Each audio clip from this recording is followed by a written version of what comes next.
ఓం నమ శివాయ శ్రీమాత్రే నమ. మిత్రులకి శ్రేభిలాషులకి అలాగే నన్ను ఇంతగా ఆదరిస్తున్న యూట్యూబ్ ప్రేక్షకులందరికీ కూడా పేరు పేరు ధన్యవాదాలు. మిత్రులారా, మీ అందరికీ కూడా ఆ పరాదేవత ఎల్లవెల్లలా మీతో ఉండి మీ మనోవాంఛ నెరవేర్చాలని మనస్ఫూర్తిగా కోరుకుంటున్నాను.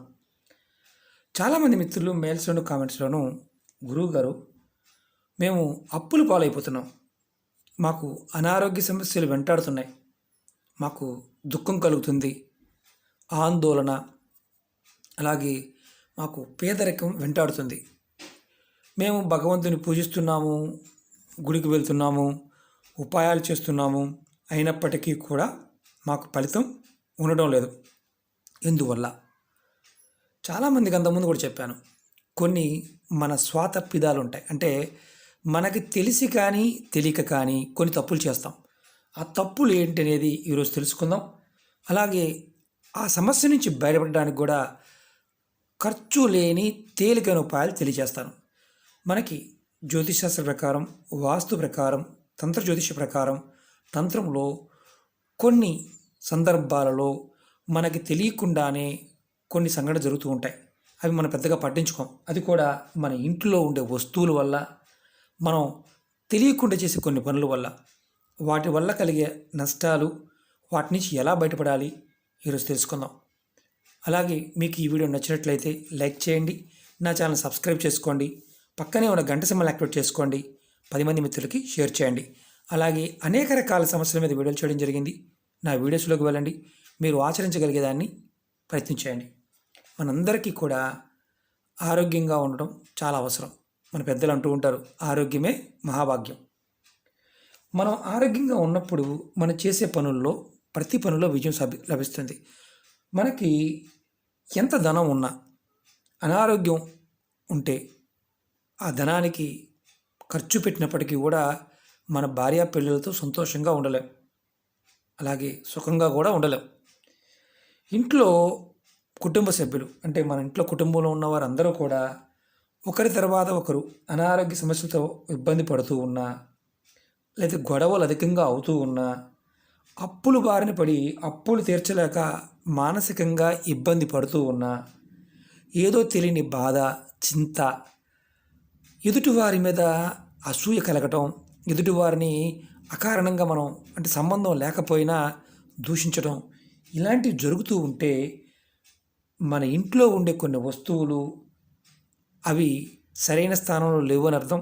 అలాగే వాటి వల్ల ఇలాంటివి జరుగుతున్నాయని అర్థం. నమ్మలేం కదా. చెప్తాను మీకు, మన పెద్దలు చెప్పిన విషయాన్ని ఈరోజు మీకు పూర్తిగా తెలియచేస్తాను. మీ ఇంట్లో కుటుంబ సభ్యులు ఒకరి తర్వాత ఒకరు అనారోగ్యంతో బాధపడుతూ ఉన్నా, కుటుంబ సభ్యుల మధ్య అకారణంగా గొడవలు వస్తూ ఉన్నా, అంటే కుటుంబ సభ్యులు ఒకరు అంటే ఎలా అంటే అప్పుడు దాకా బాగానే ఉంటారు, సడన్గా గొడవలు వస్తూ ఉంటాయి. అలా ఉన్నా దానికి అర్థం ఏంటో తెలుసా? చాలామంది తెలియదు. మీ ఇంటి గుమ్మం చూపిస్తాను, నేను మీకు కీస్ చూపిస్తాను. ఈ ఇల్లు అనుకోండి, ఇది మీ ఇల్లు అనుకోండి, ఇలా ఇల్లు ఉంది.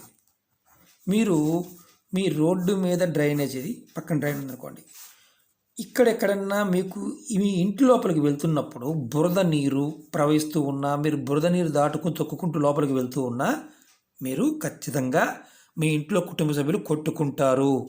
ఇది నిజం. మీ ఇంటి గుమ్మం ఇది అనుకోండి, ఇంటి గుమ్మం ముందు ఎక్కడైనా సరే మీరు వాడిన నీరుని ఇలా ఉండి మీరు దాన్ని తొక్కుతూ ఉన్నా, అది మీ గుమ్మానికి ఎదురుగా ఉన్నా, మీరు ఖచ్చితంగా మీ కుటుంబంలో కొట్టుకుంటారు, గొడవలు అవుతాయి. అదే రోడ్డు మీద కూడా మీ ఇంటి ముందు కరెక్ట్గా ఇది మెట్లు అనుకోండి, ఈ మెట్లు అనుకోండి, ఇక్కడ కూడా నీరు ఉండి బురద నీరు అంటే డ్రైన్లో ఉండవలసిన నీరు మీ నడిచే దారిలో ఉండి రోజు తొక్కుకుంటూ ఇంట్లోంచి బయటకు వెళ్తూ ఉన్నప్పుడు కూడా ఆ కుటుంబంలో ఖచ్చితంగా ఆ ఇంట్లో ఉన్న వారందరికీ కూడా బ్రహ్మాండంగా గొడవలు అవుతాయి.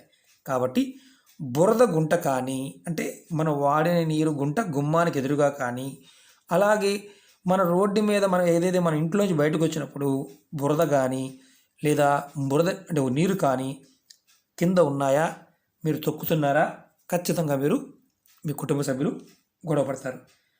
అలాగే మీ ఇంటి ముందు డ్రైనేజ్ ఏదన్నా ఉంటే దానిలో పొరపాటును కూడా చెత్తతో నింపమాకండి. ఇల్లు ఊడ్చిన చెత్త తీసుకొచ్చి డ్రైన్లో పోయటం, అలాగే ఏదన్నా తినేసిన అన్నం తిన్న తర్వాత కూడా కొంతమంది తీసుకొచ్చి ఎదురుగా డ్రైన్లో పోసేస్తుంటారు. ఇంటి అంటే గుమ్మం పక్కనే ఇంకెక్కడ వెళ్ళరు కూడా. అలా పోసిన మీరు జీవిత కాలంలో వృద్ధిలోకి రారు. ఆ కుటుంబం అనేది ఎప్పుడు కొట్టుకుంటూనే ఉంటారు. దీన్ని మానేయాలి. అలాగే మీ ఇంటి ముందు నీరు బురద నీరు కనుక ఉంటే కనుక దాన్ని ఎత్తు చేసుకోండి, తొక్కకుండా చూసుకోండి.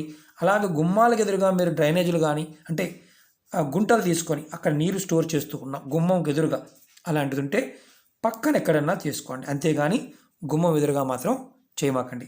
ఇది బాగా గుర్తుంచుకోండి. ఒకవేళ ఎవరికైనా సరే ఈ ఎక్స్పీరియన్స్ ఇలా ఉంటే కనుక కామెంట్ బాక్స్లో కామెంట్ చేయండి మాకు ఇలా ఉందని. ఎందుకంటే గుమ్మం ఎదురుగా కనుక ఇలా కరెక్ట్గా గుంటలు ఉండి దాంట్లో బురద నీరు ఉండి ఆ బురద నీరు మీరు ఇబ్బంది పడుతూ ఖచ్చితంగా కామెంట్ బాక్స్లో తెలియచేయండి. అలాగే మీరు ఎవరైనా సరే పడుకునేటప్పుడు మీ తల తూర్పు వైపు, ఇది తూర్పు అనుకోండి, ఇది పడమర, అలాగే తూర్పు వైపు తలకాయ పెట్టి నిద్రపోతుంది అనుకోండి మీకు, లేదా దక్షిణ వైపు, ఇది దక్షిణం అనుకోండి. మీరు ఎప్పుడైనా గుర్తుంచుకోండి, మీ తల తూర్పు దిక్కు వైపు కానీ లేదా దక్షిణ వైపు కానీ ఉండాలి. పొరపాటున ఉత్తరం వైపు కానీ పడమర వైపు కానీ పెట్టుకోవద్దు. ఎందుకంటే తూర్పు వైపు పెట్టుకుని పడుకోవడం వల్ల, దక్షిణ వైపు పెట్టి పడుకోవడం వల్ల మీకు ఆయుష్ పెరుగుతుంది, అలాగే ఆరోగ్యం బాగుంటుంది.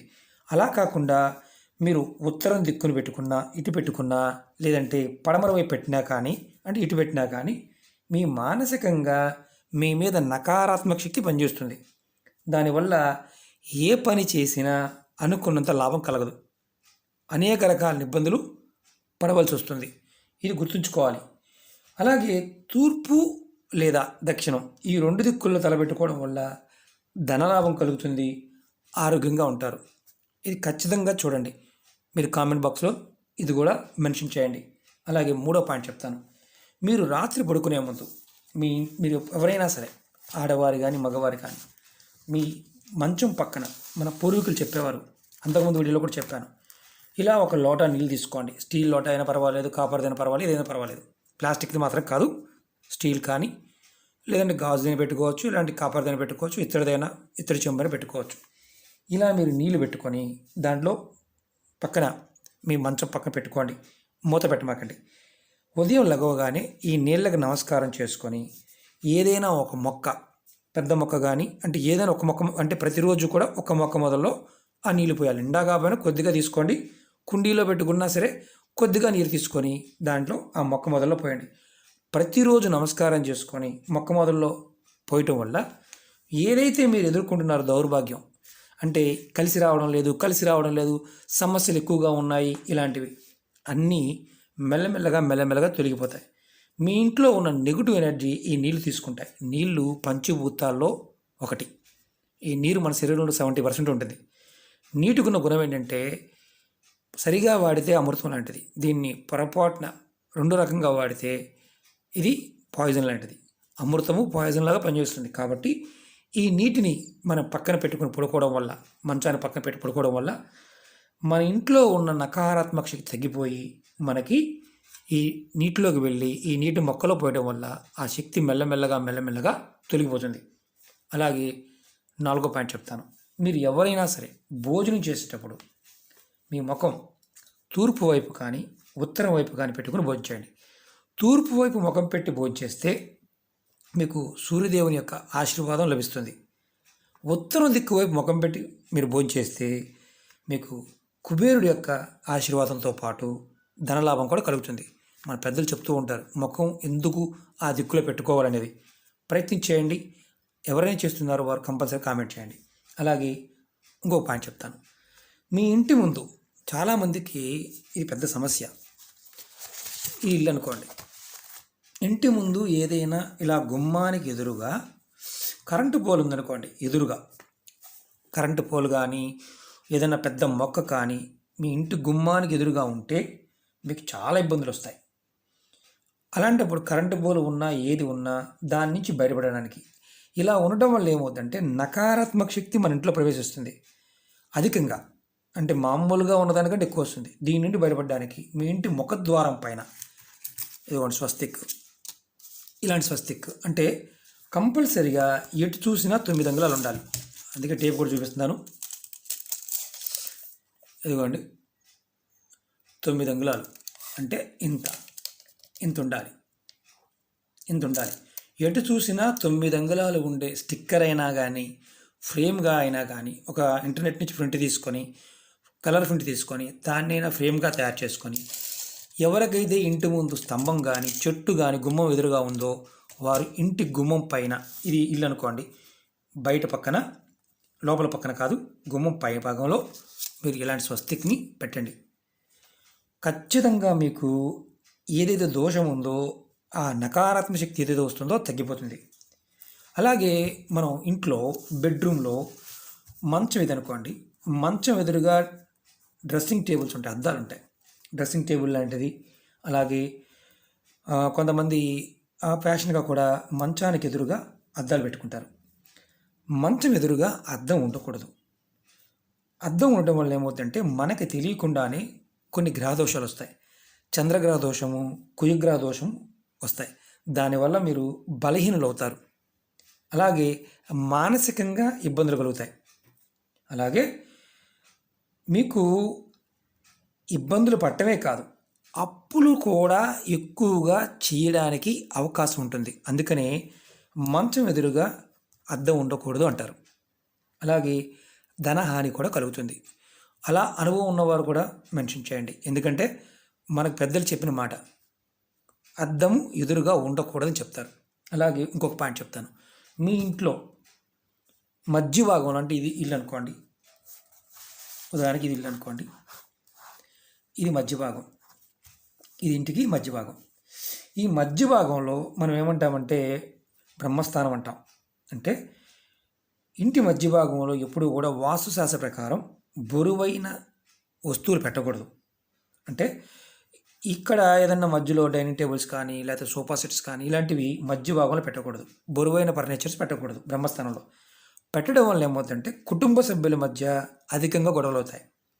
అలాగే కుటుంబంలో ఎవరికైనా సరే అనారోగ్య సమస్యలు కంటిన్యూగా వెంటాడతాయి. మన వాస్తుశాస్త్ర ప్రకారం మీకు ఎవరికైనా సరే ఇలాంటి అనుమానం ఉన్నప్పుడు మీ దగ్గరలో ఉన్న వాస్తు పండితుడిని కన్సల్ట్ చేయండి. కన్సల్ట్ చేసి ఒకసారి ఇల్లు చెక్ చేయించుకోండి. ఇబ్బందులు పడుతున్నాము, ఎన్ని చేసినా అవడం లేదు అనేవారు ఇలాంటి చిన్న చిన్న మిస్టేక్స్ ఏమన్నా జరుగుతున్నాయేమో ఒకసారి చెక్ చేసుకోండి. వాటిని సరి చేసుకోవడానికి ఇందులో ఉపాయం చెప్పాం. అంటే స్వస్తిక్ గురించి చెప్పాను. అలాగే బురద గుంట బాంటవిలో ఆ బురద మీరు తొక్కకుండా ఉండడానికి కాస్త ఎత్తుగా వేసుకోండి. ఒకవేళ ఎదురుగా ఉంటే తీసేయండి. అలాగే ప్రతిరోజు నకారాత్మక శక్తి ఇంట్లో ఉంటే నీళ్ళు పెట్టుకోండి. ఇవన్నీ కూడా ఏంటంటే ప్రాక్టికల్గా చేసి చూడండి. ఖచ్చితంగా అద్భుతమైన ఫలితాన్ని పొందుతారు. మిత్రులారా, ఇలాంటి విషయాలు ముందు ముందు మన ధర్మంలో మన పెద్దలు చెప్పినవి తేలికైన విషయాలు మీకు ముందు తెలియచేస్తాను. మీకు ఎవరికైనా సరే అనుమానాలు ఉన్నప్పుడు మీ దగ్గరలో ఉన్న వాస్తు సిద్ధాంతాన్ని కన్సల్ట్ చేసి ఒక్కసారి ఇంటిని పరీక్షింప చేసుకోండి. అలాగే మీకు ఈ వీడియో నచ్చినట్టు లైక్ చేయండి. నా ఛానల్ సబ్స్క్రైబ్ చేసుకోండి. పక్కనే ఉన్న గంట సింబల్ని యాక్టివేట్ చేసుకోండి. 10 మంది మిత్రులకు షేర్ చేయండి. ఓం నమః శివాయ. శ్రీమాత్రే నమః.